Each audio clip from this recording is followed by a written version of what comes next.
ओम शांति। आज राजयोग meditation course का 6th day है, 6ठा दिन, जिसमें हम आपको 2 टॉपिक्स पे डिस्कशन करेंगे। एक आपको बताएंगे भारत के उत्थान और पतन की अद्भुत कहानी, और दूसरा टॉपिक हमारा होगा कल्प वृक्ष के ऊपर।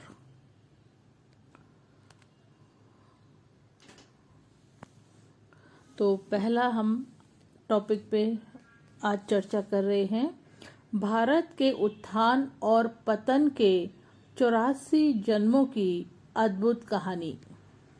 A wonderful story of rise and the downfall of Bharat.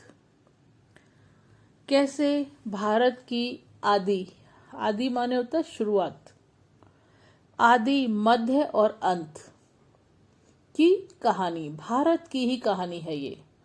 कैसे उसका राइज होता है और कैसे उसका डाउनफॉल होता है।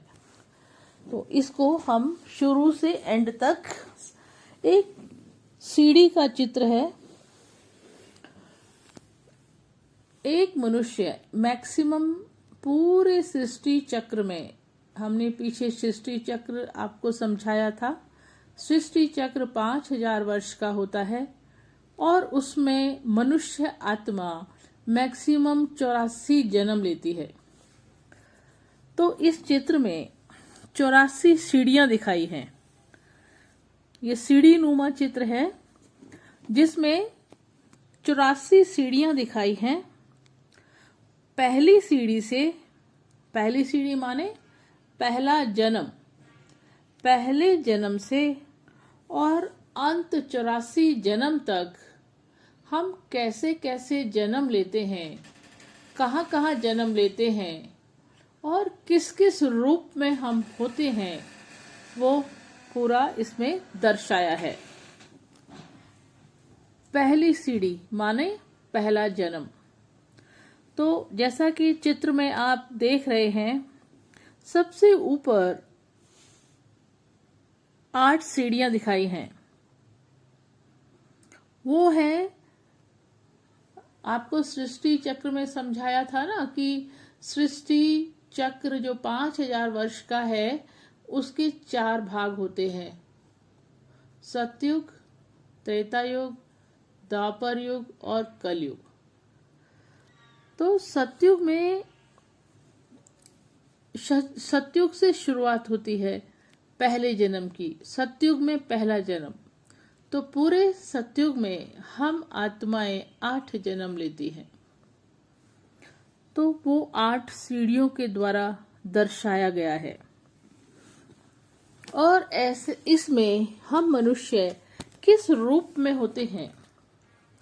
इस समय सतयुग में आत्मा 100% प्योर होती है, माने आत्मा मैक्सिमम परफेक्ट होती है, जिसको हम सतो प्रधान कहते हैं। तो इसमें हम देवी देवता रूप में, मनुष्य जो होते हैं वो देवी देवता रूप में होते हैं और वो 16 कला संपूर्ण होते हैं, जिनको हम कहते हैं देवताओं का घराना। सभी देवी देवता होते हैं। तो टोटल 8 जन्म होते हैं और सतयुग की जो जनसंख्या है वो 9 लाख होती है।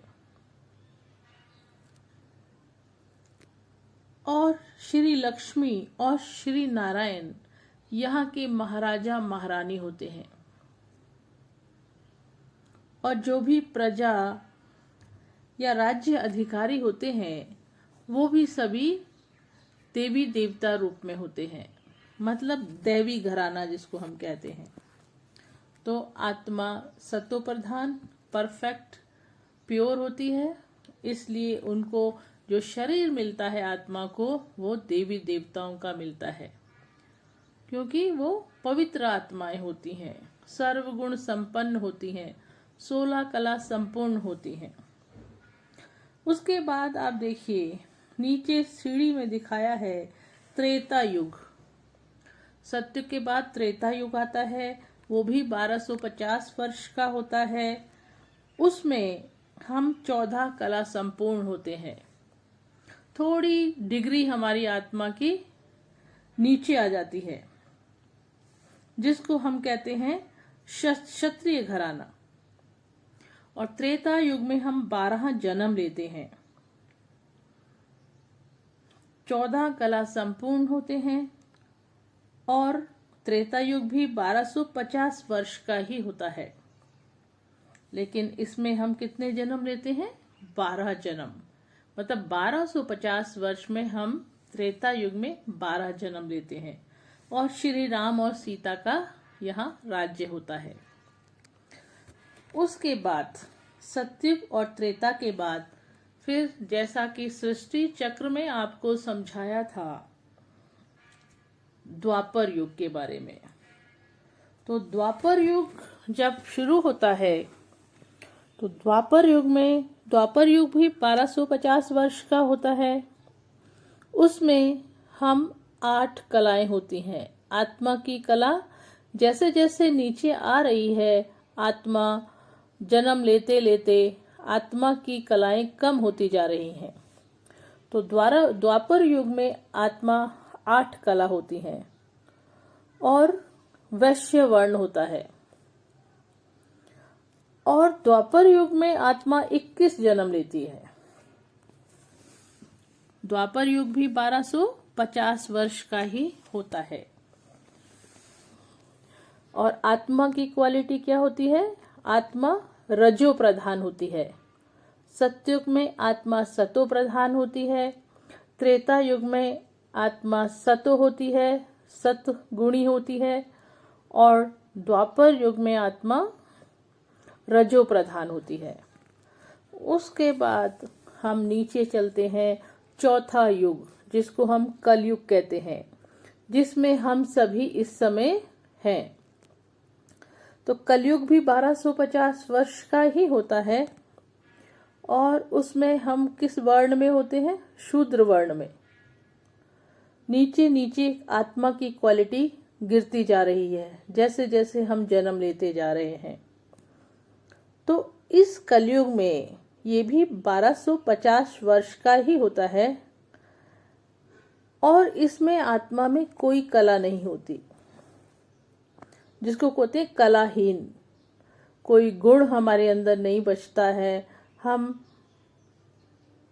जिसको हम कहते हैं तमो प्रधान जो होते हैं ना, तमो प्रधान अवस्था में पहुंच जाते हैं। और ये शूद्र वर्ण है। इसमें हम 42 जन्म लेते हैं। द्वापर युग में हम 21 जन्म लेते हैं और यहाँ पर हम 42 जन्म लेते हैं। यहाँ की जनसंख्या लगभग 50 करोड़ के आसपास पहुंच जाती है। तो इस समय हम कलयुग के अंत में हैं। तो सभी आत्माएं कलाहीन हो गई हैं और हमारी आत्माओं का मौलिक चरित्र का पतन हो जाता है। जैसा कि आप चित्र में देख रहे हैं, स्त्रियों पर भी अत्याचार हो रहा है, लोग जेल में हैं, बीमार हैं। ऐसी ऐसी अवस्था कलयुग के अंत में आती है। और हम आत्मा टोटल कितना जन्म लेते हैं? 82 जन्म लेते हैं। तो आत्मा कलयुग के अंत में तमो प्रधान हो जाती है। तो इस समय हमारी कौन सी अवस्था है? हम कलयुग के अंत में हैं और हम संपूर्ण क्या हो गए हैं? आत्मा तमो प्रधान हो गई है। आत्मा में कोई कला नहीं बची, कोई क्वालिटी गुण नहीं बचे। इसीलिए हम अति दुखी और अशांत हैं। तो यह है कलयुग के अंत की निशानियां। तो इस सीढ़ी के माध्यम से ये टोटल 84 सीढ़ियां थी।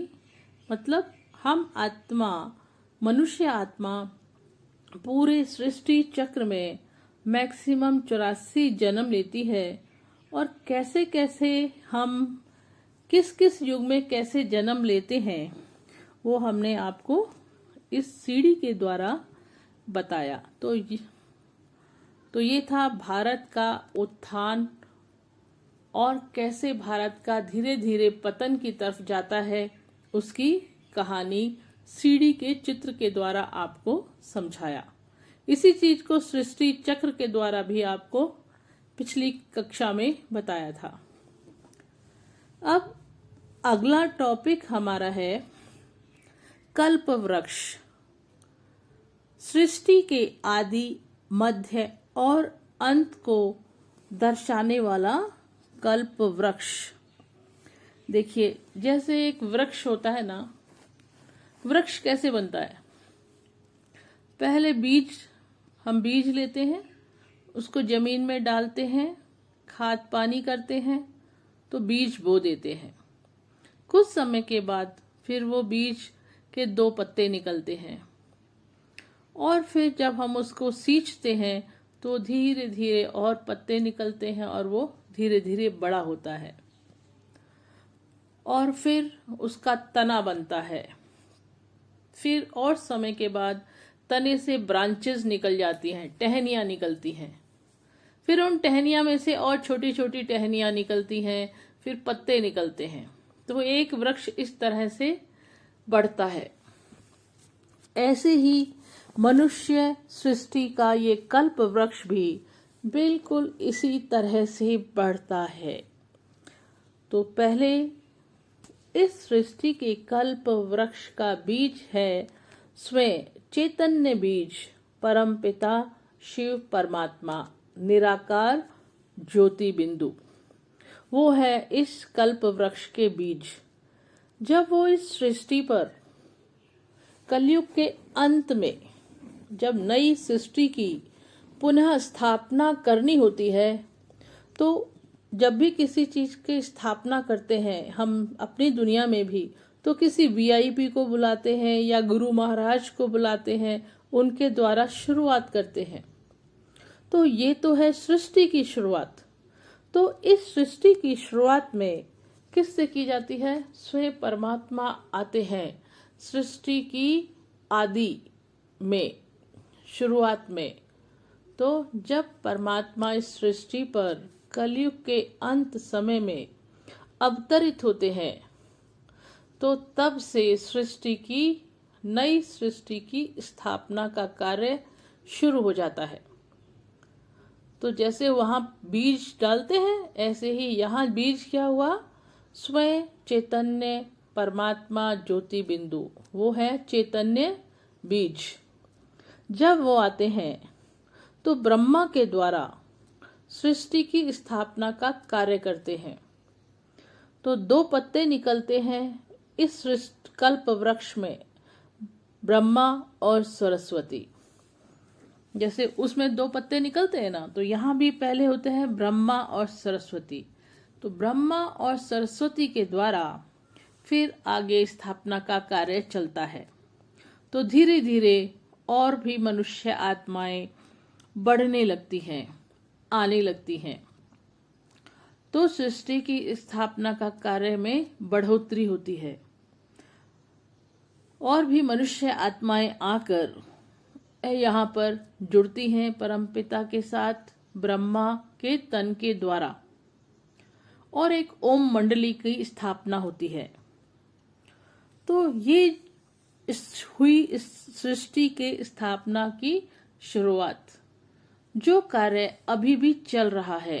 ब्रह्मा कुमारी संस्था के द्वारा परमात्मा ने इस सृष्टि के कार्य को, अब ये कार्य परमात्मा का कार्य, सृष्टि की स्थापना का कार्य परमात्मा के द्वारा पूरे विश्व भर में फैल चुका है। तो यह है सृष्टि की आदि। जैसे जैसे हम और आगे बढ़ते हैं, सृष्टि और स्थापना का कार्य बढ़ता जाता है। उसके बाद कलयुग विनाश होता है और ये सृष्टि आगे कैसे बढ़ती है?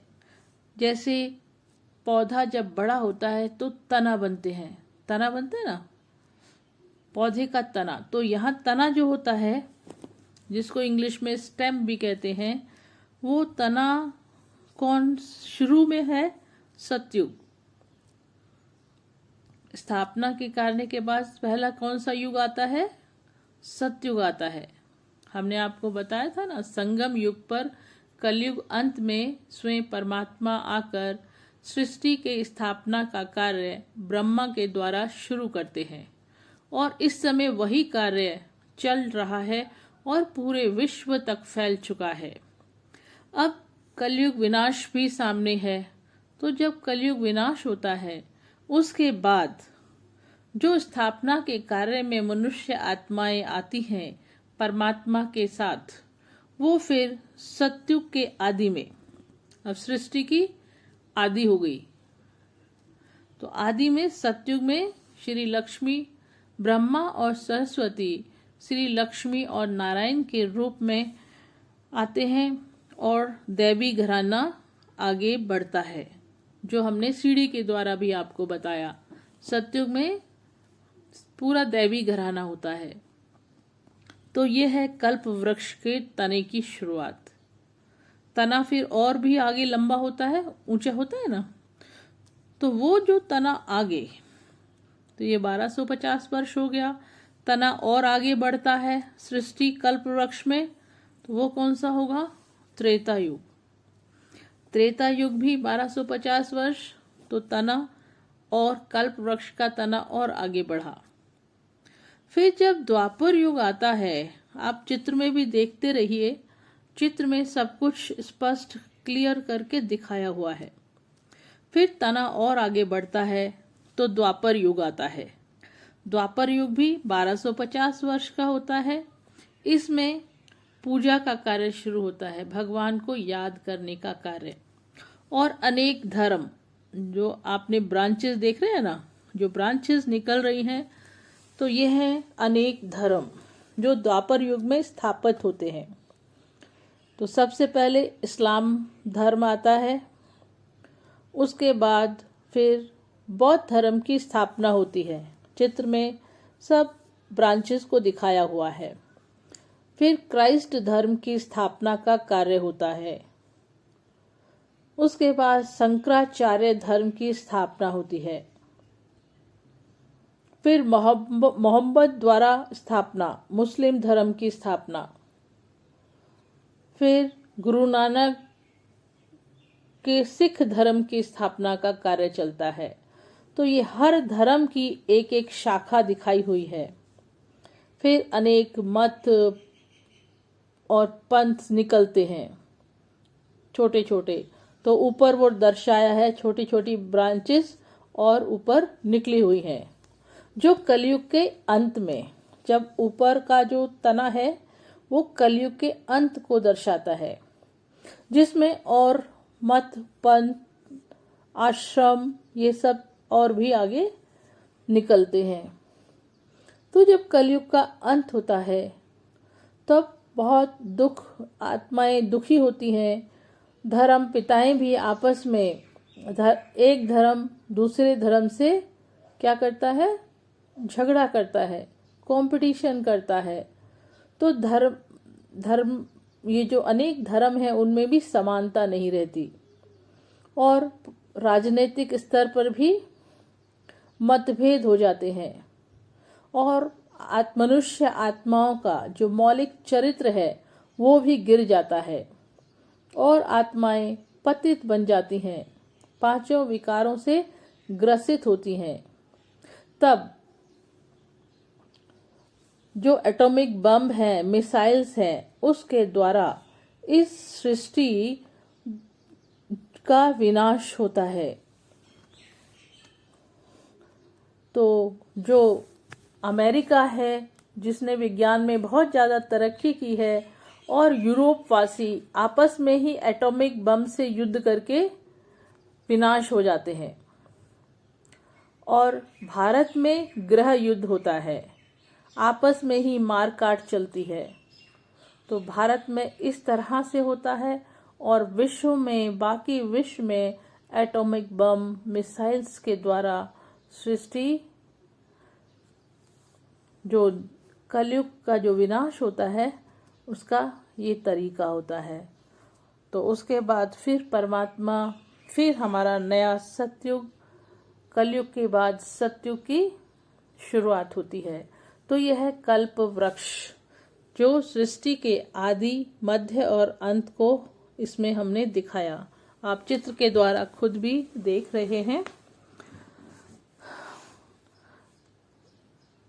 तो हमने सीढ़ी के चित्र के द्वारा और कल्प वृक्ष, जैसे वो वृक्ष दुनिया में बढ़ता है, ऐसे ही मनुष्य सृष्टि का कल्प वृक्ष भी इसी तरह से वृद्धि को पाता है। और अंत में जैसे वो वृक्ष क्या होता है, जड़ी-भूत हो जाता है, पत्ते भी झड़ जाते हैं, फूल फल देना भी बंद कर देता है, तो उसको क्या कहते हैं, अब ये पेड़ बूढ़ा हो गया है, काम का नहीं है, तो उसको काट देते हैं और उसकी लकड़ी को इस्तेमाल कर लेते हैं। इसी तरह से ये मनुष्य सृष्टि वृक्ष में भी जब अंत होता है तो आत्माएं जड़ी-भूत हो जाती हैं, उनमें कोई गुण और कलाएं नहीं बचती। तो उस समय जब वो अवस्था होती है तब वो अंत की अवस्था होती है, क्योंकि जब सृष्टि में कोई परिवर्तन नहीं हो पाता मनुष्य आत्माओं में, तो उनको अंत गति को प्राप्त करना ही होता है। यही सृष्टि का नियम है। जैसे उस पौधे में होता है, ऐसा ही मनुष्य सृष्टि का कल्प वृक्ष भी बढ़ता है और अंत को प्राप्त होता है। और कैसे इसकी दोबारा से पुनः स्थापना होती है मनुष्य सृष्टि की, जैसे उस पौधे को लगाते हैं, सेम इस सृष्टि का स्थापना भी उसी तरह से होती है। यही सृष्टि का नियम है। इसी नियम के अनुसार ये सृष्टि चल रही है। आशा है आपको ये बातें क्लियर हुई होंगी। ओम शांति। अगली क्लास में फिर मिलेंगे।